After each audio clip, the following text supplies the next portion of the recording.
Chega mais, nação, vamos juntos aqui analisar as últimas informações do Flamengo na manhã desta sexta-feira. Tivemos aí o jogo da seleção brasileira, o Wesley estreou na seleção brasileira, estreou muito bem, jogou muita bola, mas tivemos aí a lesão do Gerson, meus amigos. Gerson saiu lesionado e é uma preocupação para o Flamengo. Vamos juntos aqui analisar as informações sobre o Jorginho, que está muito próximo de ser o novo reforço do Flamengo.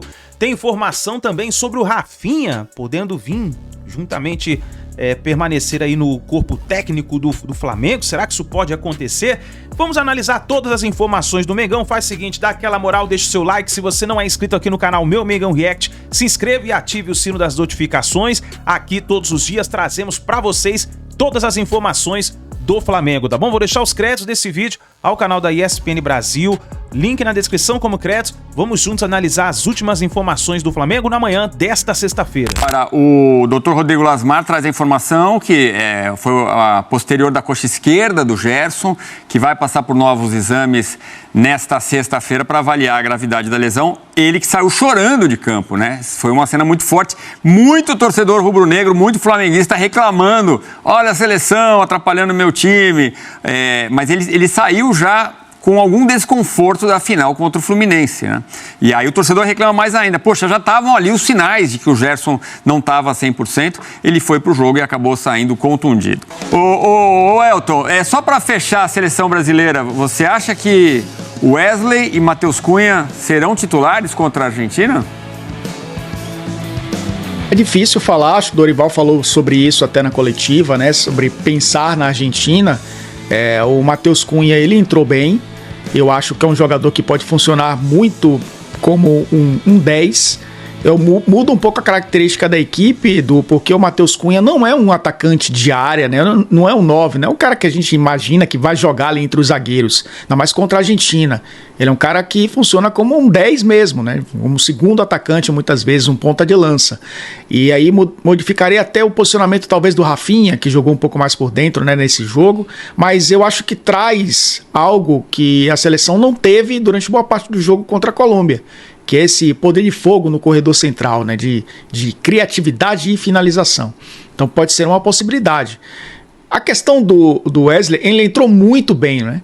Eu acho que para jogar nas costas de um lateral esquerdo, a Argentina tem laterais que fecham muito mais uma linha de 4 do que necessariamente jogam no campo de ataque.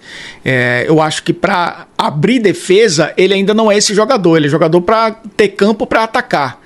Jogando fora de casa, há essa possibilidade, né? Se a Argentina se expor um pouco mais contra a seleção brasileira. Mas não tenho dúvidas que o Wesley fez muito mais do que o Wanderson fez no jogo pela necessidade da partida. O Wanderson, ele se apresentou menos ao ataque do que o Wesley. Por isso ele teve destaque, né, nas duas situações, né, de ter campo para atacar e da quantidade de jogadores que o Dorival colocou no ataque na reta final do jogo. Eu acho que é algo para se pensar. Pensando em desempenho, né, porque a gente está falando aqui de desempenho e resultado, é uma discussão longa e uma discussão antiga.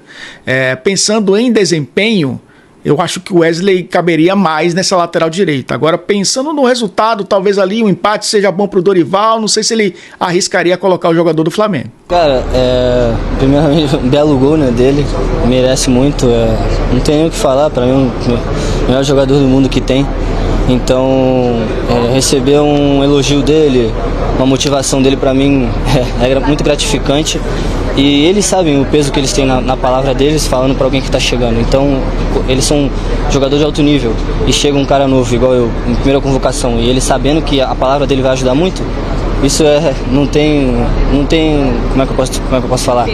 Não tem, ele sabe o peso disso, então ele fala, ajuda, e isso motiva qualquer pessoa. Qualquer pessoa que vem para a seleção, for convocada, e os jogadores de alto nível falar alguma coisa, vai ajudar a confiança.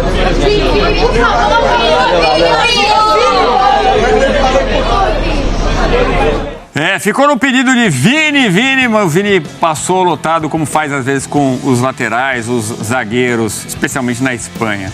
Mas dá para sentir todo o entusiasmo do Wesley, né? Que recebeu elogio e isso, fez uma boa atuação na estreia dele na seleção brasileira, Elton. Todos os jogadores que são convocados, eles obviamente querem vestir a camisa da seleção brasileira. Mas um cara que recebe a primeira oportunidade na seleção principal, né? A alegria que tem de entrar em campo, isso traz uma motivação diferente, né? Porque é tudo novo para ele.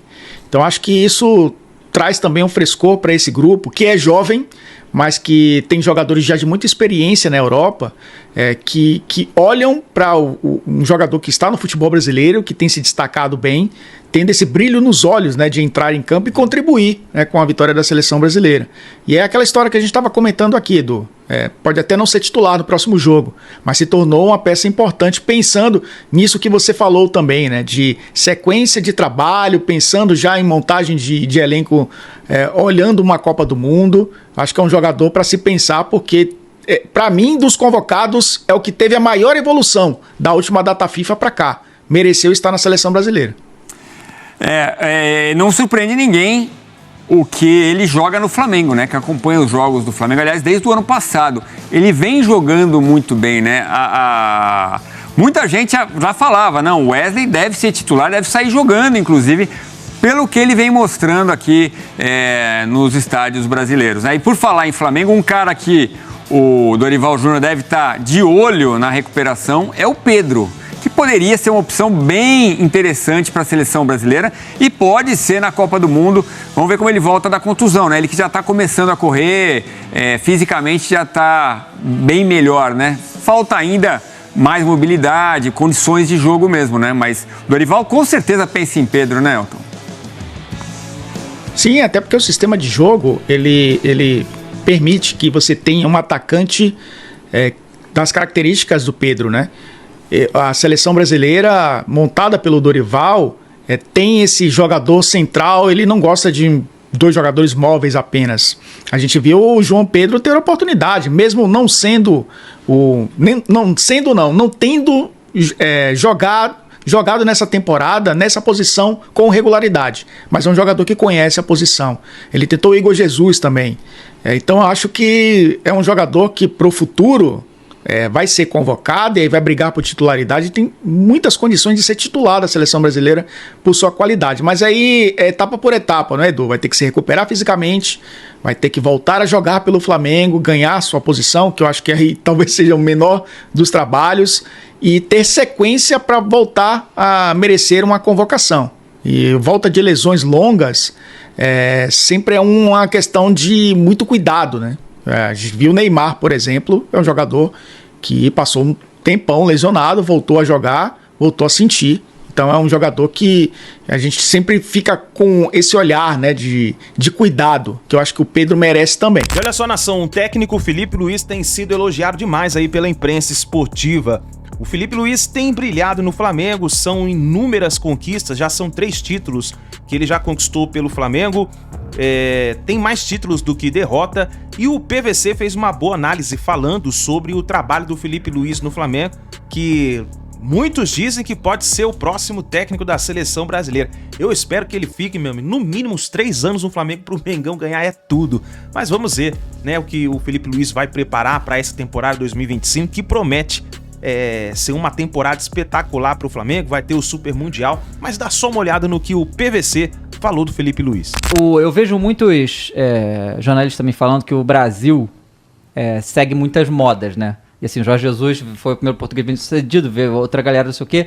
E aí que talvez com a ascensão aí do Felipe Luiz, já sendo campeão, não sei o quê, talvez traga a gente produzir mais técnicos, né? Porque como é que tá? A gente ficou muito pra trás na criação de técnicos brasileiros. Cara, eu tenho um ponto. São temas bons. Né? Vamos lá.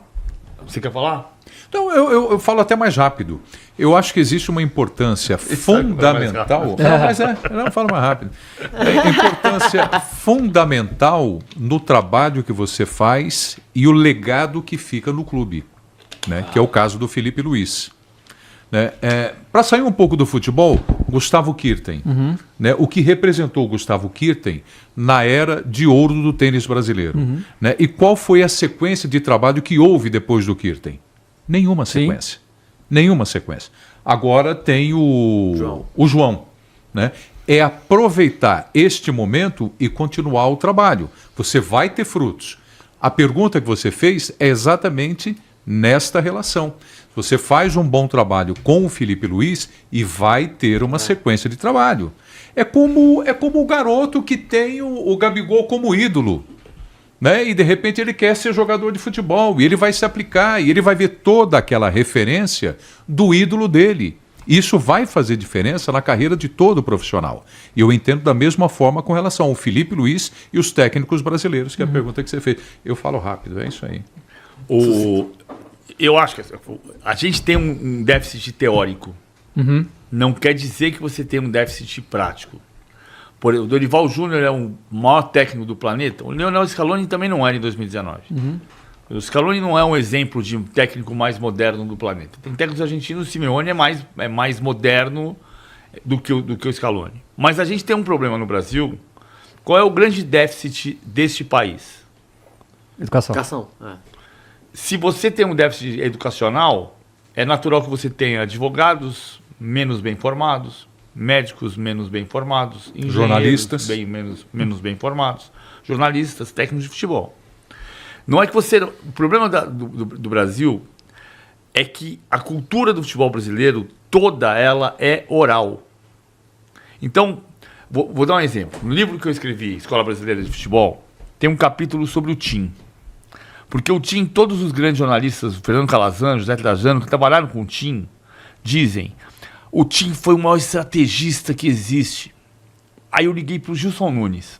O Gilson Nunes foi ponto esquerda do Fluminense, campeão em 64, e ponto esquerda do Vasco, campeão em 70. Gilson, como é que era o TIM? O TIM era estupendo. O TIM era uma coisa. O maior estrategista que eu trabalhei. O TIM, quando ele estava no vestiário, mudava o jogo no intervalo. Eu falei, tá bom, mas me dá um exemplo disso. O que ele fazia? Ele vinha com aqueles botões dele e mostrava como era o posicionamento. Me dá um exemplo prático. Um jogo, por exemplo, Fluminense e Bangu, vocês estavam perdendo no intervalo e viraram 2-1. Isso eu não sei não. O que é isso? Isso significa que ou você viu o cara treinando, ou você não sabe. Isso tinha que estar escrito. A cultura do futebol brasileiro... Por que a gente está mudando o nome de posição? Você fala com qualquer técnico hoje, ele fala assim, não, meu externo... Mas por que externo? Por que ponta precisa chamar externo? Se ponta em inglês é winger, e na Inglaterra continua sendo winger. A posição não mudou de nome. Por que a gente fala externo? Porque a gente está lendo a literatura de Portugal. Sim. Porque lá eles conseguiram transformar o resultado dos técnicos portugueses. Até 2006, 61% dos técnicos campeões em Portugal eram estrangeiros. De 2006 para cá, são 21 campeonatos, 20 vencidos por técnicos locais. Um estrangeiro que foi o Roger Schmidt pelo Benfica. O que mudou? Futebol. Faculdade. E juntar conhecimento teórico com conhecimento técnico. Isso a gente não faz. O Felipe Luiz tinha um grupo de estudos, como o Thiago, que jogou com ele no Atlético de Madrid. Já contei essa história, que eu tinha uma foto do Brasil e Venezuela na Fonte Nova em 2019, que a Venezuela jogou com linhas de 5 e linhas de 4. Eu parei com ele na zona mista no vestiário depois e falei, Felipe, quem faz isso na Espanha são vocês do Atlético de Madrid. Como é que o adversário sai de vocês? Ele pegou a foto, ficou olhando e falou assim, vou mandar isso pro Thiago. E não me respondeu.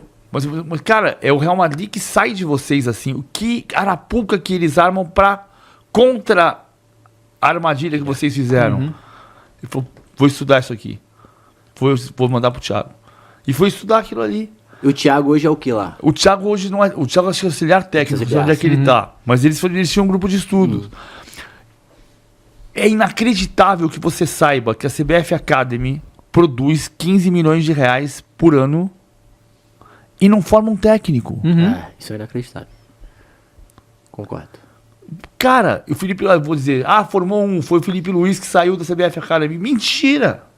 Quem formou o Felipe Luiz técnico não foi a CBF Academy. Foi a carreira dele toda lá fora que foi ele se desenvolveu, exato. Exatamente. O Rafinha, lateral direito, rescindiu recentemente com o Curitiba. E depois dessa rescisão de contrato, muita gente especulando, digamos assim, dizendo que ele pode se tornar auxiliar do Felipe Luiz no Flamengo. Por que essa história? Para contextualizar, o Rafinha e o Felipe Luiz sempre falaram que quando eles encerrassem as carreiras, as respectivas carreiras, eles iriam trabalhar juntos numa comissão. O Felipe Luiz se encerrou, hoje ele é treinador do Flamengo. O Rafinha continua jogando. E aí muita gente está especulando que ele vai encerrar a carreira e pode ir para trabalhar com o Felipe Luiz no Flamengo. Gente, apurei a situação. O Rafinha não pensa em encerrar a carreira dele. E caso encerre a carreira dele, ele também tem convite do Bayern, clube que ele é ídolo, para trabalhar na categoria de base. Então, assim, longe disso acontecer. Óbvio, pode chegar amanhã, ter um convite do Felipe Luiz, mexer com o Rafinha, ele aceitar e ser tudo muito rápido. Mas hoje, dia 20 de março, não tem nada disso, pelo menos até o momento. E agora é o seguinte, nação, Jorginho tá no Rio de Janeiro e ele deve ser o novo reforço do Flamengo para a temporada 2025. Pro meio do ano, pensando no Super Mundial de Clubes. O Flamengo já encaminhou tudo, né?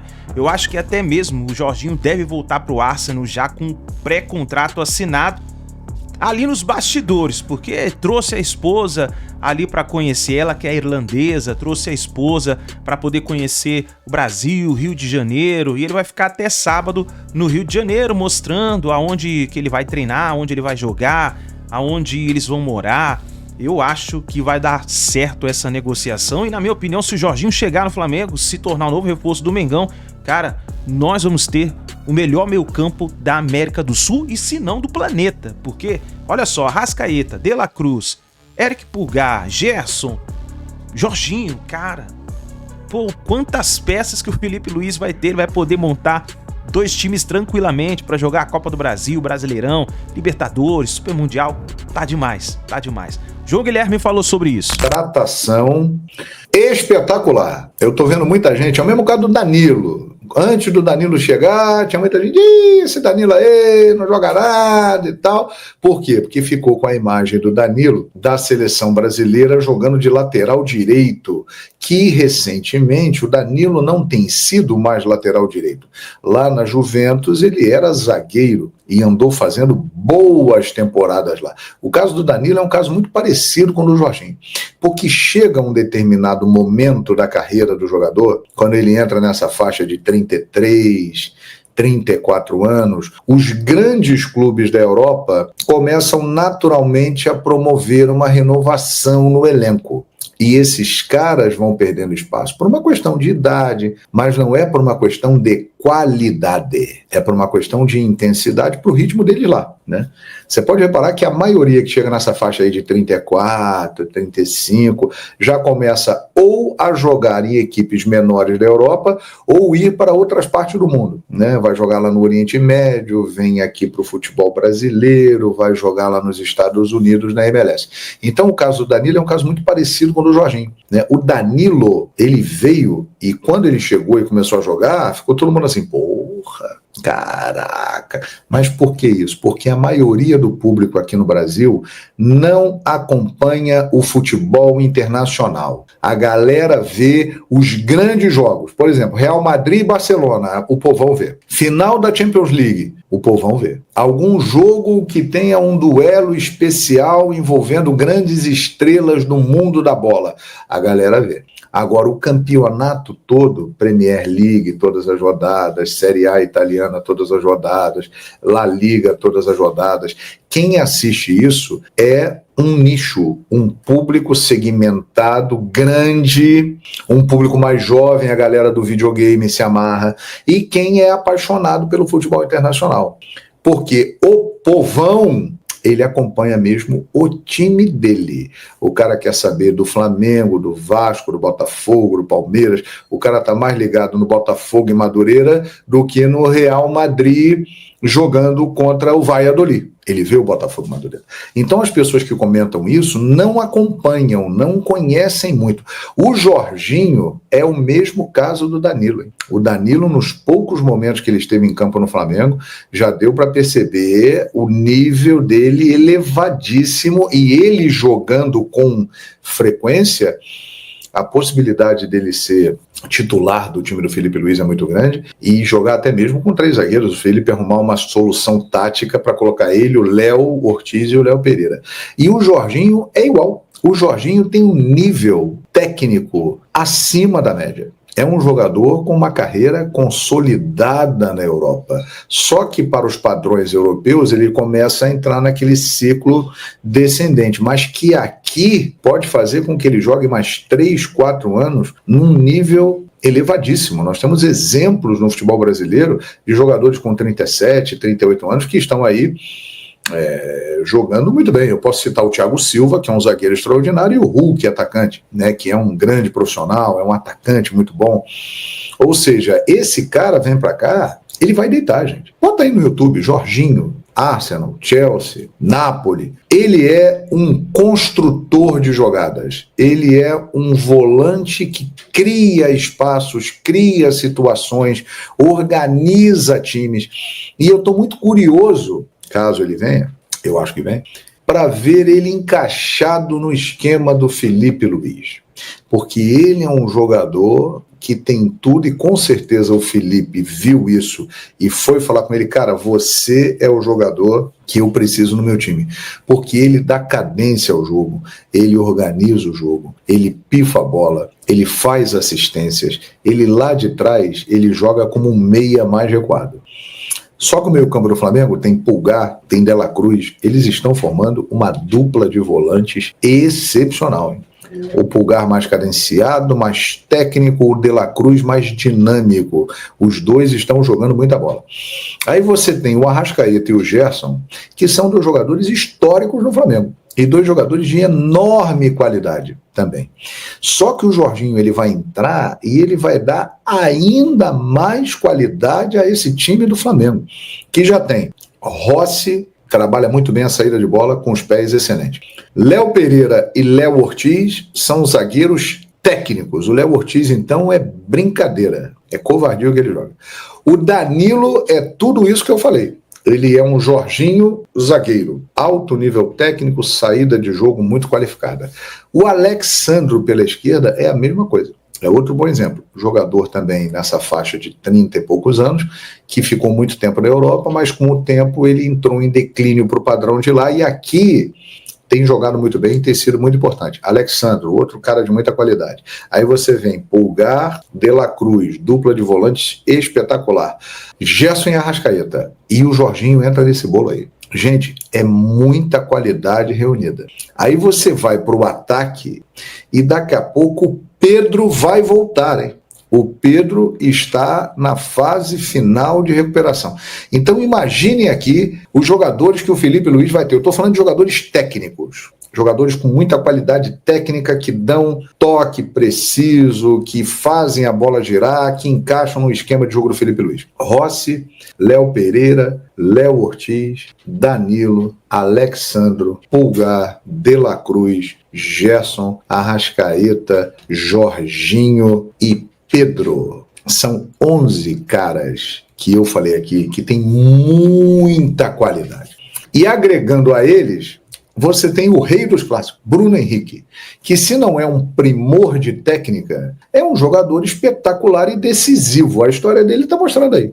Quando o jogo é grande, ele vira um monstro, ele sai da jaula e ele decide. Esse é Bruno Henrique, que está numa metamorfose na sua carreira. Ele está virando um centroavante, hein? Aquele Bruno Henrique que a gente viu, que se consagrou, ponta, rápido, que dava o tapa na frente, que ninguém pegava, que o lateral ficava só no ventinho, sentindo ele passar, esse cara aí já foi. Ele está vindo para o meio e ele está virando um centroavante e dos bons. Ele está se tornando uma excelente opção para o Pedro. Aí você tem também os outros caras todos. Você tem Luiz Araújo, Plata, Michael, Cebolinha e o Juninho, que merece uma observação especial. A participação dele nos jogos finais do Campeonato Carioca contra o Fluminense mostrou uma característica importante do Juninho. O Juninho, faz o V, Juninho. Ele é um cara inteligente jogando bola. Porque às vezes o cara tem força, tem velocidade, tem drible, mas ele não escolhe bem a jogada. Ele não faz nem a leitura da jogada. O Juninho faz isso, hein? O Juninho é um jogador inteligente. E isso pode fazer com que ele ganhe pontos e espaço nesse concorridíssimo elenco do Flamengo. Que por causa desses jogos todos aí que eu citei, vocês viram aqui, o Flamengo pode tranquilamente fazer mais de 80 partidas no ano. Vai precisar dessa galera toda. Vai todo mundo jogar, não tenha dúvida. Agora, é óbvio que tem jogos e jogos, né? Jogos e jogos. Nos jogos maiores, aquele jogão, por exemplo, um jogo decisivo de Libertadores na América, um jogo decisivo de Campeonato Brasileiro, uma reta final de Copa do Brasil, um jogo decisivo, mata-mata. O Felipe vai colocar em campo aquilo que ele considera o melhor para o Flamengo. E é nesse momento que a gente vai ver quem tem mais prestígio ou não com o treinador. E eu acho que o Jorginho vem para entrar no time nesses momentos, nos jogos grandes. E aí quem vai sair? Hein? Porque é o seguinte, o Arrasca, ele vem se recuperando de lesão e ele vem, neste momento, apresentando um nível abaixo do que ele já foi. Mas é o Arrascaeta. É o Arrascaeta. Vocês viram o gol que o Luiz Araújo perdeu? Numa linda jogada do Flamengo, que o Flamengo saiu tocando aqui de trás e tal, deu nele, ele meteu para o Luiz Araújo, que tocou por cima do Fábio e a bola saiu. Você viu a metida de bola do Arrascaeta? Esse é o Arrascaeta, que fez isso durante anos no Flamengo e consagrou Gabigol, consagrou Bruno Henrique, consagrou Pedro e companhia limitada. Ou seja, um cara que nessa concorrência aí ele vai subir de nível, não tenha dúvida. O Gerson está se tornando a grande liderança do time do Flamengo. O Gerson hoje é o grande líder, o cara que puxa a fila no time do Flamengo. E a dupla Pulgar e De La Cruz, eu já falei aqui, é sacanagem, né? O que esse cara joga. O próprio Felipe Luiz falou isso. O Pulgar é de uma técnica refinadíssima. E o De La Cruz é formiga atômica. Ele não para, pô. Então é muito jogador bem. E o Flamengo realmente, que já tem o melhor elenco da América, com a chegada do Jorginho, meus amigos e minhas amigas, e outros caras que podem vir aí também, né? Eu vou falar para vocês, hein? O Felipe Luiz deve estar olhando e rindo de alegria, né? Porque essa é uma dor de cabeça maravilhosa. Pô, tá sobrando jogador bom. E aí entra aquela situação, como é que vai administrar o vestiário? Existe uma diferença muito forte no Flamengo atual. O José Boto, que não aparece muito, ele não é muito de aparecer, não tem outros objetivos aí por fora e tal, ele é um cara que tem uma liderança fortíssima dentro do clube. E eu sei o que eu estou falando, né? Porque estou acompanhando bem de perto. Ele tem uma liderança e uma interferência direta em todos os processos do futebol do Flamengo. Então ele blinda muita coisa e o comando é firme no vestiário e dando total respaldo ao Felipe Luiz, que é um cara muito experiente em vestiário. Que o Felipe Luiz já viveu de vestiário com grandes nomes, grandes estrelas e com grandes treinadores, ele sempre destaca o JJ e o Simeone, não é brincadeira. Ou seja, o Flamengo tem todas as condições para ir administrando esse elenco, os jogadores estão afim, os jogadores querem, há realmente um profissionalismo que está sendo colocado ali, que em algumas ocasiões no passado ficou um pouco de lado. Ou seja, o panorama é muito bom. Olha só, nação, ontem saiu um vídeo lá no Instagram do Pogba, ele treinando, vestindo a camisa do Flamengo, autografada pelo Zico, ele mostrando sua camisa ali e tal. Cara, muita gente, né, a mídia já começou a falar o seguinte, será que o Pogba tá cravando a sua vinda pro Flamengo, querendo vir jogar no Flamengo, abrindo uma vaga pro Flamengo?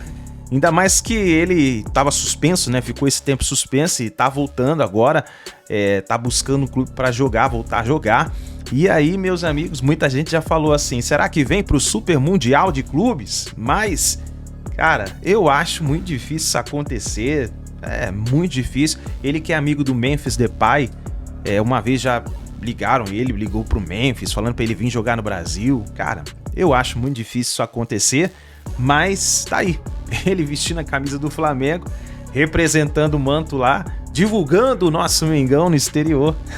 Mas tá aí, eu acho que não vai passar disso. Vamos ver o que vai acontecer. É isso aí, nação, essas foram as últimas informações do Flamengo na manhã desta sexta-feira. Vamos ficar de olho, né, nessa movimentação aí do Jorginho, que pode acontecer aí nas próximas horas ou até mesmo amanhã. Vamos ver, eu acho que ele vai assinar esse pré-contrato com o Flamengo aí nos bastidores, por baixo dos panos, vai ficar tudo acertadinho, para quando ele encerrar o contrato com o Arsenal, ele vir pro Flamengo. Vamos ver o que vai acontecer. E, nação, agora a preocupação é com o Gerson, que sofreu a lesão no jogo da Seleção Brasileira. A seleção venceu por 2-1 a Colômbia, um golaço do Vinícius Júnior, mas boa estreia do Wesley. O Wesley tá voando. Encontramos um lateral direito na seleção, né? Porque, pelo amor de Deus, olha, o Wesley já tá voando há muito tempo no Flamengo. Pô, encaixou direitinho ali na Seleção Brasileira. Agora torcer pro Gerson se recuperar, que não seja nada grave. Ele fez exames de imagem na madrugada de quinta para sexta, ele fez os exames. Vamos ver o que vão divulgar durante o dia, né, nação? Mas é isso daí. Muito obrigado, nação, por vocês estarem aqui até o final do vídeo. Não se esqueça de deixar o seu like, que ajuda demais o trabalho do nosso canal. Se você não é inscrito aqui no Meu Mengão React, se inscreva. E olha só, se você está assistindo na televisão ou pelo celular, vai no computador rapidinho, escreve aí Meu Mengão React no YouTube e torne-se membro do canal. Seja membro do nosso canal. A gente vai separar um dia certo para poder fazer lives exclusivas com membros, sorteios exclusivos para membros, e dessa forma você vai estar apoiando o trabalho do nosso canal para a gente sempre trazer o melhor do Flamengo para vocês, tá bom, nação? Ó, obrigado por vocês estarem aqui, um ótimo dia. Você que tá aí tomando seu café da manhã, talvez se preparando para ir trabalhar, levar seu filho na escola, um ótimo dia para todos vocês, uma ótima sexta-feira. Tamo junto, forte abraço, a gente se vê no próximo vídeo.